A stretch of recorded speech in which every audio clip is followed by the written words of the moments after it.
C. Joseph Vijay எனும் நான்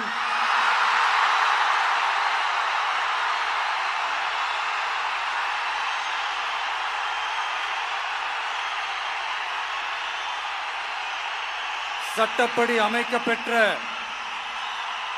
இந்திய அரசியல் அமைப்பின்பால் உண்மையான நம்பிக்கையும் மாறா பற்றும் கொண்டிருப்பேன் என்றும் இந்திய நாட்டின் ஒப்பில்லாத முழு முதல் ஆட்சியையும் ஒருமையையும் நிலை நிறுத்துவேன் என்றும் தமிழ்நாட்டு அரசின் முதலமைச்சராக உண்மையாகவும் உளச்சான்றின்படியும் என் கடமைகளை நிறைவேற்றுவேன் என்றும் அரசியல் அமைப்பிற்கும் சட்டத்திற்கும் இணங்க அச்சமும் ஒருதலை சார்பும் இன்றி விருப்பு வெறுப்பை விலக்கி பலதரப்பட்ட மக்கள் அனைவருக்கும் நேர்மையானதை செய்வேன் என்றும் ஆண்டவன் மீது ஆணையிட்டு உறுதிமொழிகிறேன்.